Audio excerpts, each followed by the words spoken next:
جوڑتی ہے اور پستیوں سے اٹھا کے مجھے سریا کی بلندی پر پہنچاتی ہے۔ اور کائنات میں جتنی محبت حضور کی ذات سے کی گئی ہے، کائنات میں کوئی آپ کو وجود بھی ملے گا جس نے اتنی محبت سے لگی۔ اللہ اکبر، یار وہ تو ایسے محبوب ہیں کہ جو رب کے بھی محبوب ہیں، اور میں اور آپ اس سے پیار کرتے ہیں کہ جو رب کا بھی محبوب ہے۔ تو میرا پھر آپ کا معیار کتنا بلند ہوگا؟ ہمارے محبوب اللہ اکبر وہ ہے جو خدا کے بھی محبوب ہے۔ آدمی چشتی نے یہاں قلم توڑ دیا، اپنا معیار زمانے سے جدا رکھتے ہیں۔ ہم تو محبوب بھی محبوب خدا رکھتے ہیں، سبحان اللہ۔ ہمارا تو محبوب بھی وہ ہے جو خدا کا محبوب ہے۔ تو یہ وہ رشتہ ہے جو ہمیں آپس میں جوڑتا ہے۔ یہ رشتہ جو ہے وہ سلمان فارسی کو اور بلال حبشی کو، ابو بکر عمر کو، اللہ اکبر، یہ جو ہے وہ خیش فاروق کو ابو ذر بھی شبت، اللہ اکبر، اسود از توحید احمد بھی شبت، توحید اسود کو احمد کے کندھے سے کندھا جوڑ کے کھڑا ہونے کی طاقت دے دیتی ہے۔ اور خیش فاروق کو ابو ذر بھی شبت، ابو ذر اور حضرت عمر کو ایک ہی صف میں کھڑا کرتے ہیں۔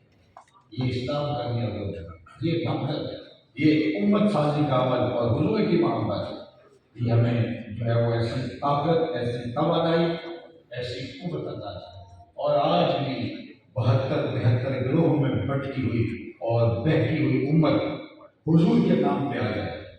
اور حضور، میں کہتا ہوں اگر لوگوں کے اوپر وہ جو لبادے لوگوں نے اتار چڑھائے ہوئے ہیں وہ سارے لبادے اتار دیے جائے، جو لوگوں نے اپنے اوپر لبادے اپنی شناخت کے خود ساختہ اپنے اوپر چڑھائے ہیں، اگر سب کے لبادے اتار دیے جائیں تو جو اصل اندر شکل نکلے گی وہ محبت رسول کا مظہر نکلے گا۔ اس نام پر سب کو جمع ہونا پڑے گا۔ اور اقبال نے کہا تھا کوفت عشق سے ہر پشت کو بالا کر دے، دہر میں اس میں محمد سے اجالا کر دے۔ اس دنیا کے اندر حضور کے نام پر، حضور کی عقیدت پر، حضور علیہ السلام کے پیار پر اس امت کو وحدت کے جام پینے ہوں گے اور پھر آگے بڑھنا ہوگا۔ اپنی ذاتی شخصی بنائی ہوئی چیزوں کو ترک کر کے حضور کے نام پہ آنا ہوگا۔ اور جب حضور کی محبت کے رنگ میں لوگ رنگ جاتے ہیں تو پھر کائنات نخچیر بن جاتی ہے۔ آج تو ہم ایک ارب 40-50-60 کروڑ ہیں، بلکہ اب جو نئی مردم شماری آئے گی اس میں شاید 2 ارب کے قریب مسلمانوں کی تعداد پہنچے۔ لیکن ہمارے آج اتنی کثرت کے باوجود بھی ہم ذلت، پستی، ذبح حالی اور غربت کا شکار ہیں۔ اس لیے مادشتی نے ہمیں باندھ دیا، ہم نے اس مرکز محبت کو چھوڑ دیا۔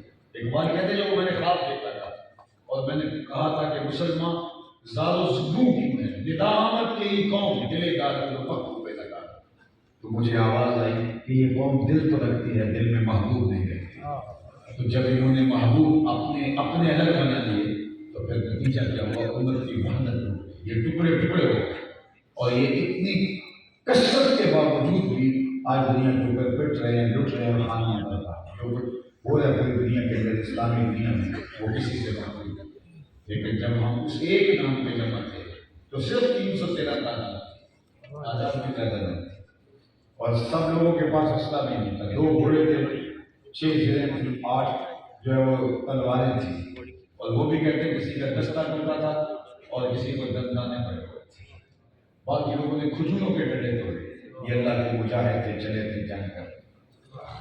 یہودی مسلمانوں کو جب نکلتا ہوا دیکھتے ہیں بدر کی جانب تو کھجوروں کے ڈنڈے توڑ کے جب وہ جا رہے تھے تو کہا مسلمانوں کا چیز تماشا ہے، جنگیں تو آلات حرب و ضرب کے ساتھ لڑی جاتی ہیں، تمہارے پاس تو اسلحہ بھی نہیں، کس پر گھوڑے پہ جا رہے ہیں؟ تو حضور چادر بڑے ساتھ ساتھ چل رہے تھے، تو اشارہ کر کے بولے نہ تیغ و تیر پر تکیہ، نہ کنجر پر نہ بالے، بھروسہ ہے کوئی سادہ سی کالی کملی والے۔ ہمارا اثر یہ، اور پھر جو عظیمت کی انوکھی داستانیں وہاں مسلمانوں نے رقم دی۔ ابن ہشام نے لکھا، یہ تاریخ کی سب سے پہلی کتاب اس کو آپ کہہ سکتے ہیں سیرت کی۔ ابن ہشام لکھتے ہیں کہ عمیر بن وہب کو ابو جہل نے کہا کہ جاؤ دیکھ کیا مسلمانوں کی تعداد ہے، یہ اس کا جاسوس تھا۔ تو وہ گیا اور جا کے سارے ٹیلے وادیاں دیکھی اور مسلمانوں پہ دیکھا، پیچھے سے کمک کتنی ہو سکتی ہے اس کا اندازہ لگایا۔ واپس آ کر کے اس نے قریش سے کہا کہ ابو جہل سے کہ میں خوب وادیاں اور ٹیلے دیکھ آیا ہوں، وہ 3 اونٹ کھا سکتے ہیں اتنے لوگ، یعنی اگر وہ 3 اونٹ ذبح کریں تو بس اتنے لوگ، اور عرب میں 100 آدمی 1 اونٹ کھا لیتا تھا، مطلب 300 سے کچھ اوپر ہے یا کچھ نیچے۔ اور یہ روزانہ کسی دن 10 اونٹ ذبح کرتے تھے، کسی دن 9 اونٹ ذبح کرتے، تو اس حساب سے 3 گنا کھاتا تھا۔ تو ابو جہل نے جب یہ سنا اور اس نے کہا کہ ان کے پاس آلات حرب و ضرب بھی نہیں، بہت تھوڑے سامان، پیچھے کمک بھی نہیں آئی، اور کہا کہ ان کے پیٹ چپکے ہوئے ہیں بھوک کی وجہ سے۔ تو جب یہ سارے رپورٹ سنی تو ابو جہل کے لیے تو حوصلہ افزا تھا۔ وہ کہنے لگا میں پہلے کہتا تھا 360 خدا کا ایک خدا مقابلے کیسے کرے۔ سنا دیتے قریش کو بلا کے کہا کہ عمیر بن وہب کی رپورٹ سنو۔ تو جب عمیر نے یہ ساری رپورٹ دی تو ابو جہل رونق سے بھرا ہوا بولا صبح لڑائی کی نوبت نہیں آئے گی، میرا مشورہ ہے کہ رسیاں کٹھی کرو، صبح ان کو پکڑتے جائیں گے اور اونٹوں کے ساتھ ان کی مشقیں کس لیں گے، اور جا کے حرم کے آس پاس دیواروں کے ساتھ مان لیں گے، دنیا کو دکھائیں گے یہ دنیا میں آیا۔ صبح لڑائی کی نوبت نہیں آئی، رسیاں کٹھی کرو۔ جب اس نے رونق سے بھرے یہ جملے کہے تو عمیر بن وہب اس نے کہا میں یہ رپورٹ کا آخری حصہ بھی سنوں، آخری حصہ بھی سنوں۔ اب وہ لفظ میں ابن شام نے اس نے کہا ولیکن رأیت یا معشر قریش المنایا تحمل البلایا، اے قریش کے سرداروں میری پوری رپورٹ سنو، میں اپنی ان آنکھوں سے دیکھ کے آیا ہوں کہ یثرب کی اونٹنیاں اپنی پشتوں پہ میری موتیں اٹھا رہی ہیں، اور تم کہتے ہو کہ رسیاں کٹھی کرو۔ میری مشاورت ہے کہ رات کی تاریکی میں بھاگ سکتے ہو تو بھاگ جاؤ، ان لوگوں سے لڑنا تمہارے بس کا لوگ نہیں جو مرنے کے لیے آئے۔ واللہ میں نے دیکھا ہے وہ زخمی سانپوں کی طرح پیچ و تاب کھا رہے ہیں، اور کل ان میں سے کوئی مرے گا نہیں جب تک تم میں سے ایک ایک کو لڑ نہیں جاتا، اور اگر اتنے بندے تمہارے مارے جائیں تو افسوس ہے تمہارے جینے پہ، تم رسیوں کی بات کرتے ہو۔ میرا مشورہ یہ ہے جو منظر دیکھ کے حیرت ہے کہ بھاگ جاؤ، اس قوم سے لڑنا تمہارے بس کا لوگ نہیں۔ پھر اگلے دن عظیمت کی جو داستانیں اہل ایمان نے رقم کی، میرے رب نے بھی اس دن کو یوم فرقان دے کے بولا۔ اور آج 1 ارب سے زائد 2 ارب کے قریب مسلمان اور خاندان برباد۔